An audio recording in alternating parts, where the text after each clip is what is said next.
Where your treasure is, there will your heart be also. God has given us unlimited treasures in His Word.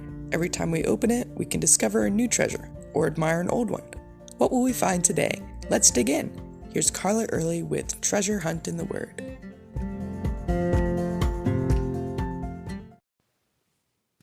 No one else could, no one else would, but God did.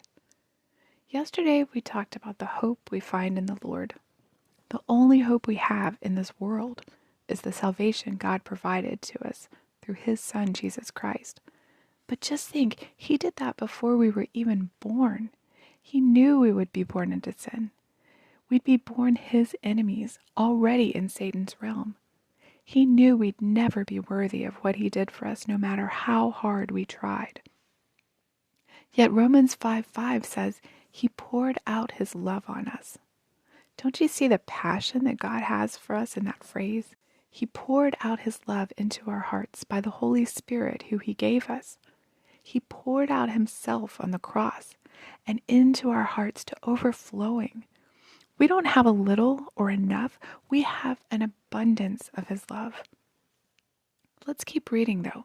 Romans 5:6-8 says, "For when we were still without strength, in due time Christ died for the ungodly. For scarcely for a righteous man will one die. Yet perhaps for a good man someone would even dare to die. But God demonstrated His own love toward us, in that while we were still sinners, Christ died for us." Wow, that's really love. One Sunday several years ago, I visited the church where I grew up. My parents had told me that they'd met a couple who recently began coming to their church whose daughter had graduated with me. Turned out she'd been the ringleader of the girls who had bullied me all through high school. My stomach turned at the thought of running into her. All the horrible memories of high school flooded my mind. If I saw her, how would I react? How should I react?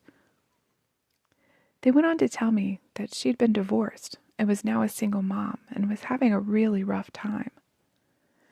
God softened my heart toward her, and before we got to church, I managed, with the Lord's help, to forgive her for all she'd done to me when we were younger.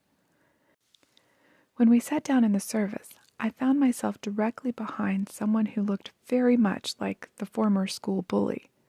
She had children with her just the age my parents had described. As we worshiped, I wondered if this was her, and if I should start a conversation with her after church. My heart had forgiven her, but what could I say to her? Then just guess what the pastor preached on. Romans 5:6-8. The Lord spoke to me. "Would you die for her?" I immediately thought, why should I? She was so mean to me. She doesn't even deserve my forgiveness, let alone my life. No, I wouldn't.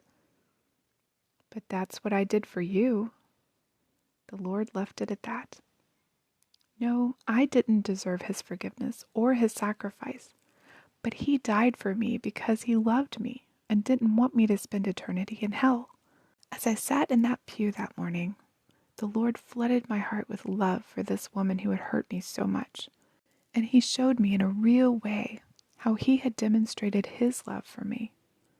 I could never be worthy of that love, but in the pouring out of His love on me, I have plenty of love to overflow to others, even, and maybe especially, to others who had hurt me or mistreated me. And the ultimate proof of that love was on the cross. Do you have that love that our but God demonstrated overflowing in your life? How do you demonstrate it to others? You can contact us at treasurehuntintheword@gmail.com. We'd love to hear the treasures God has given you through His Word.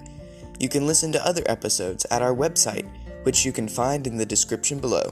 Thanks for listening, and remember, where your treasure is, there will your heart be also.